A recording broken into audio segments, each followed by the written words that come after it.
Salut à tous, aujourd'hui je vous propose une nouvelle rétrospective de jeu DBZ, cette fois-ci en approfondissant la licence Budokai. La dernière fois je vous avais raconté et proposé une rétrospective assez nostalgique de Dragon Ball Z Budokai Tenkaichi, en s'attardant un peu plus sur le troisième opus. Mais pour les plus attentifs d'entre vous, je vous avais dit que deux jeux Dragon Ball m'avaient marqué sur PlayStation 2. Budokai Tenkaichi 2 certes, mais aussi Budokai 3. Vous savez, Budokai 3, ça fait partie de ces jeux de combat incroyables de la PlayStation 2. Honnêtement, le gameplay était sensationnel. Petit hors-sujet important pour moi, mais ce jeu de combat m'a marqué, tout comme les jeux Rocky sur PS2, et particulièrement Rocky Legends. D'ailleurs, c'était plutôt sympathique de constater que certains d'entre vous avaient remarqué que j'avais utilisé la musique d'un jeu Rocky dans ma précédente vidéo sur Budokai Tenkaichi 3. Je peux mentionner aussi Fighting Fury, qui est une sorte de jeu de combat sur l'univers de Baki, qui était un super bon jeu pour l'époque. Sachant qu'en ce moment le manga Baki est à la mode, je ne peux que vous recommander. Petit aparté fini, on peut revenir au sujet principal. Je vous propose donc de revenir sur la licence formidable des Budokai et de vous raconter son histoire au travers de cette vidéo. C'est donc parti pour l'histoire de la licence Budokai.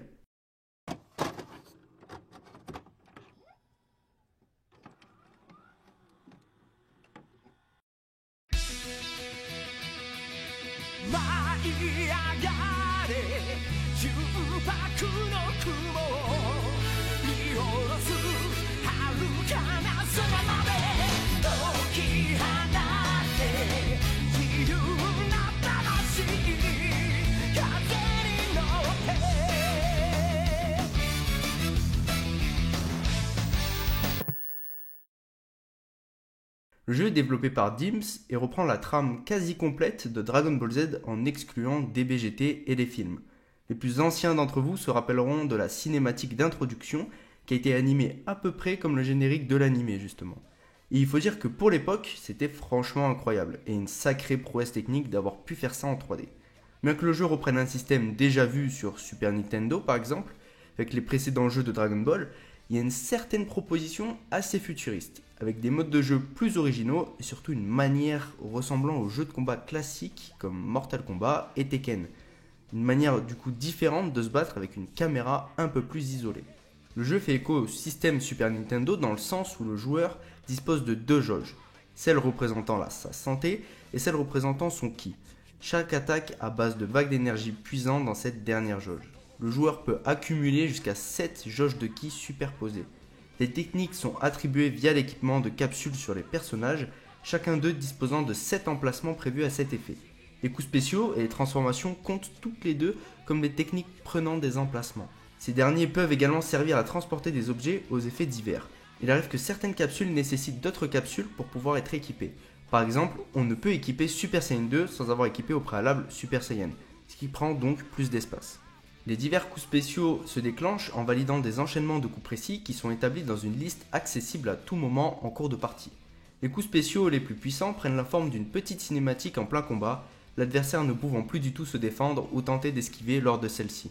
Le joueur, lorsque son personnage le permet, peut se transformer pour augmenter ses caractéristiques d'attaque et de défense, si toutefois il dispose d'assez de jauge de ki. Plus la transformation est puissante, plus il faut de jauges de ki superposées, et plus ces jauges de ki vont diminuer rapidement. Si le joueur se laisse tomber au sol ou flotter dans les airs à la suite d'un coup adverse sans réagir et que ses jauges de ki sont en moins grand nombre que nécessaire pour activer la transformation, il sera dégradé au niveau de transformation précédent. A savoir que pour l'époque c'est super révolutionnaire comme style de jeu. Le jeu rencontre son petit succès avec une bonne appréciation du public en général, ce qui engendre par conséquent une suite, Budokai 2 sur PS2. Le jeu sort en 2003 sur PS2, soit quelques temps après Budokai premier du nom, et en 2005 sur GameCube. Quelques nouveautés furent ajoutées au jeu, de nouveaux personnages sont apparus, des fusions sont disponibles dans le jeu comme Goku, donc c'est Son Goku et Mister Satan, Tensha, Tenchinan et Yamcha, et Kibito-shin, Kaioshin et Kibito.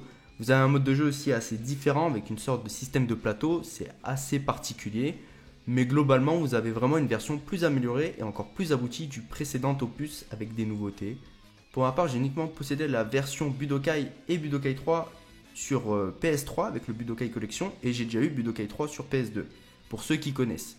J'en ai pas de grands souvenirs du Budokai 2, c'est pas le Budokai que j'ai le plus apprécié, étant donné que le mode de jeu me paraissait très bizarre avec ce système de plateau. J'ai un peu apprécié le premier opus, mais il était déjà un peu trop vieux pour moi avec les graphismes et le style de jeu. C'est pourquoi pour moi le meilleur Budokai à mon sens, c'est Budokai 3. Le jeu sort en 2004 sur PlayStation 2 exclusivement et c'est un jeu incroyable. J'en ai encore beaucoup de souvenirs, surtout sur le mode Dragon World où vous savez vous pouvez voyager un peu de map en map, quand il faut trouver les boules de cristal sur Namek ou encore parcourir la Terre. Vous pouvez chercher des petits objets un peu secrets, des capsules secrètes, et vous avez vraiment des combats particuliers qui peuvent se déclencher si vous faites un enchaînement de capsules ou de combats bien précis. Vous pouvez débloquer plein de techniques, enfin vraiment c'est incroyable. Ce sont des souvenirs de fou sur la PlayStation 2, vraiment. Ce jeu c'est l'apogée des Budokai, tout simplement, tout est mieux. Plus de mode histoire, plus de personnages, plus de liberté. Et beaucoup plus de techniques. Les équipes ont réellement, encore une fois, travaillé durement pour proposer un opus chaque année, tout en se renouvelant et en proposant de graphismes vraiment plus incroyables. D'où la sorte de mise en parallèle avec la licence Budokai Tenkaichi qui est aussi très intéressante car comme nous l'avons vu précédemment, les équipes ont aussi énormément travaillé pour s'améliorer chaque année et proposer un nouvel opus encore meilleur que le précédent. Le parallèle est encore plus fondé quand on se dit que les deux licences ont eu 3 opus et que le point commun c'est qu'à chaque fois le troisième était le meilleur de la licence. Même si je préfère Budokai Tenkaichi 2 car les souvenirs sont beaucoup plus présents sur ce jeu et que je sais que nombre d'entre vous le préfèrent aussi grâce au mode histoire et les musiques entre autres. Et je suis quand même du même avis, mais Budokai Tenkaichi 3 pour le roster de personnages et la liberté, c'est quand même indéniablement un excellent jeu.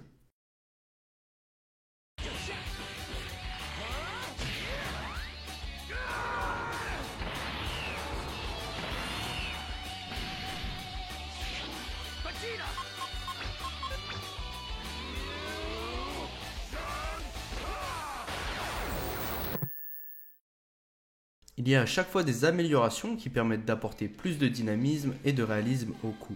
Vous avez aussi cette sorte de technicité au niveau des enchaînements et des combos qui peut différer un peu des Budokai Tenkaichi, pour certains qui trouvent ces jeux beaucoup plus accessibles.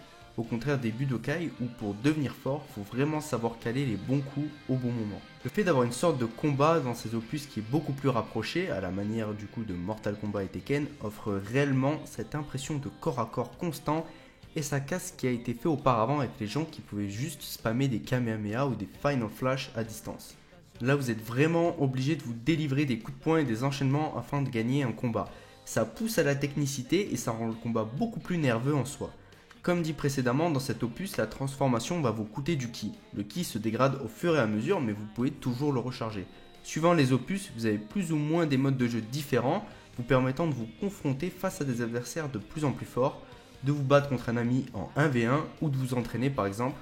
Dans Budokai 2, vous allez avoir un mode qui s'appelle le vaisseau de Babidi qui est assez optionnel et qu'il faut débloquer. Et la troisième incarnation de cette série offre un choix de 38 personnages du monde de Dragon Ball Z et Dragon Ball GT ainsi que des films de la série.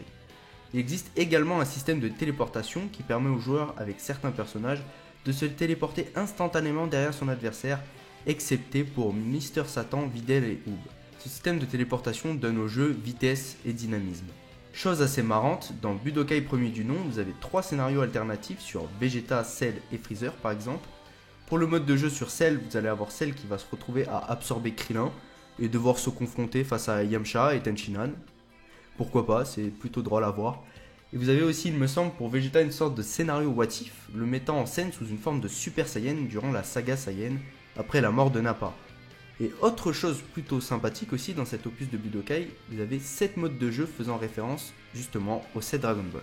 Petite info sympa, pour Budokai 2, vous avez aussi un truc cool, une sorte de version remasterisée limitée à 2000 exemplaires uniquement au Japon, sortie sur PS2 et renommée pour l'occasion Dragon Ball 2V. Sortie en 2004 sur PlayStation 2, cette version propose quelques nouveautés par rapport à Dragon Ball Z Budokai 2, dont 5 costumes supplémentaires, couleur, Metal Couleur, Kuriza, Majin Freezer pour Freezer et Majin Cell pour Cell.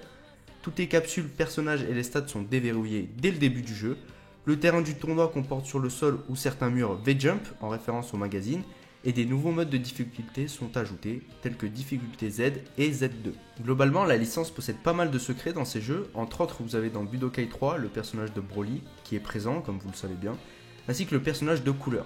Il y a une espèce d'attention toute particulière portée aux personnages et à leurs déplacements, comme Broly qui sont plus massifs et plus grands, ce genre de personnages, Et par exemple justement Broly a cette spécificité de lorsqu'il bouge de faire trembler la terre. C'est plutôt drôle à constater et d'ailleurs des années plus tard Dragon Ball Z Burst Limit fera référence à ça aussi. Vous avez aussi la transformation en Super Saiyan 2 de Trunks du futur qui est plutôt bizarre à voir étant donné qu'on sait officiellement que Trunks du futur a le Super Saiyan 2 uniquement dans Dragon Ball Super. Mais pour ce qui est du design en vrai ça change pas du tout de sa transformation en Super Saiyan à part qu'il y a des éclairs.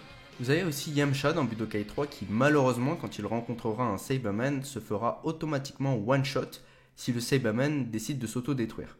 Même si vous mettez la barre de vie à fond pour Yamcha, il mourra. Ça vous fait une sorte de running gag assez sympa mais on va dire en même temps que c'est pas très cool pour le personnage de Yamcha quand même. Petit secret bonus, vous pouvez aussi constater un changement dans le Final Flash de Vegeta sur le jeu Budokai 3. C'est assez drôle et bizarre étant donné que sur la version classique du jeu, donc sur PS2, vous n'avez pas cet effet d'eau qui vient avec le Final Flash. Mais sur la version HD Collection, vous pouvez voir uniquement cet effet un peu d'eau qu'a le Final Flash de Vegeta lorsqu'il transperce la Terre. En fait, c'est en référence à son Final Flash face à celle dans l'anime. Voilà, c'était tout un peu pour les secrets. Encore une fois, vous pouvez aller vous référencer à la chaîne de Kadazi, j'en avais déjà parlé dans ma précédente vidéo. Il répertorie énormément de secrets sur le jeu Dragon Ball et notamment la licence Budokai et Budokai Tenkaichi. Allez faire un tour, c'est plutôt sympathique. Comme vous le savez, Budokai 3 c'est mon top 2 préféré de jeu Dragon Ball à mon sens. Le jeu, j'ai tellement de souvenirs dessus, que ce soit le combat mystère face à Broly. D'ailleurs, je sais même pas si vous avez déjà vécu ça, mais vous n'avez pas trop maxé votre personnage, vous savez, vous vous baladez un peu sur la map pour essayer de trouver des Dragon Ball ou quoi, et là, bim, vous tombez contre un Broly titanesque qui vous déglingue la gueule. C'est incroyable, vraiment c'est traumatisant. Il y a aussi la capsule de transformation pour le Super Saiyan 4 que vous devez chercher à un certain moment du jeu. Et aussi je crois pour débloquer Bardock, il me semble qu'il faut trouver une certaine capsule. En fait c'est incroyable parce que c'est assez hasardeux dans ce jeu et vous pouvez vraiment tomber sur tout et n'importe quoi sur la map. Autre fait très drôle aussi, vous aviez aussi les voix anglaises à l'époque sur Budokai et moi je me rappelle que je les laissais parce que je savais pas comment modifier pour mettre les voix japonaises ou je crois qu'elles n'étaient pas disponibles les voix japonaises. Et en gros tu te baladais avec les voix anglaises pendant tout le jeu et c'était très très bizarre. Vous aviez la voix rock de Vegeta, un Goku qui faisait que lâcher des Take This, ou le fameux cri de Goku quand il subissait une attaque, ou Trunks du futur quand il subissait une attaque. C'était assez drôle et franchement ça fait aussi partie des souvenirs nostalgiques. Bon par contre aujourd'hui, je vous rassure, on met plus du tout les voix anglaises, c'est pas du tout le meilleur doublage, sincèrement quand même.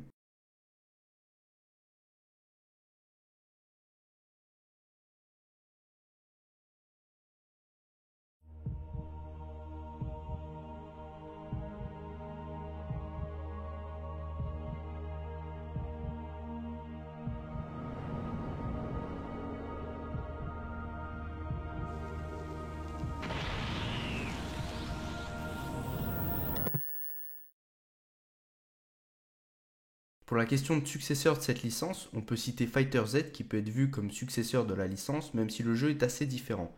Il faut dire qu'au niveau de la ressemblance de l'aspect et de l'esthétique, il y a une sorte de rappel. En tout cas, si un Budokai 4 sort aujourd'hui, imaginons, on peut dire que le jeu ne serait pas autant sujet au DLC qu'un Budokai Tenkaichi 4. Car le roster de personnages n'était pas forcément énorme, je rappelle 38 personnages, mais on peut supposer qu'avec des modes de jeu comme DBS ou même peut-être DBGT ou avec certains personnages comme Zamasu ou Black Goku, tout ça serait très différent et on pourrait subir aussi des DLC. Et bien évidemment aussi ce problème de jeu fractionné que j'avais déjà mentionné précédemment. En tout cas, je ne pense pas qu'un Budokai 4 sera forcément nécessaire pour cette licence, la licence suffit à elle-même, et puis Fighter Z en tant que successeur, je trouve que c'est très bien. C'est clairement le meilleur héritier étant donné que vous avez encore plus de technicité dans les combats et vous avez un gameplay encore plus poussé et plus nerveux. Le seul souci que j'aurai avec Fighter Z et pourquoi je ne peux pas non plus le considérer comme le parfait héritier pour la licence Budokai, c'est que ça n'a pas assez mis l'accent sur le mode histoire. Ça a plus voulu nous surprendre et nous impressionner avec le mode de jeu combat en fait. Après il faut comprendre, c'est plus un jeu qui est destiné à des compétitions, à vraiment du combat pur et dur. Mais bon, imaginez un Fighter Z avec un mode histoire tout aussi fourni qu'un Budokai 3 et un peu moins de DLC, ça pourrait être tout simplement, je trouve, très très stylé et très très cool. J'attends vos avis en commentaire. Et voilà, c'était tout pour cette petite rétrospective sur Budokai. J'espère que ça vous a plu, comme d'habitude, vous avez pu voir que j'ai essayé plutôt d'utiliser le prisme de la nostalgie et des souvenirs, plutôt que de réellement avoir une approche analytique du jeu. Si des rétrospectives sur des jeux Dragon Ball vous intéressent, comme les Raging Blast ou les jeux Xenoverse, ce sont des jeux auxquels j'ai joué aussi et je pourrais avoir beaucoup de choses à dire dessus, tout dépend de si vous le souhaitez ou pas. On peut considérer cette vidéo en fait comme une seconde partie à ma vidéo Budokai Tenkaichi car elles sont quand même assez étroitement liées ces deux licences. Elles ont clairement le mérite d'avoir relevé la licence Dragon Ball dans le monde du jeu vidéo.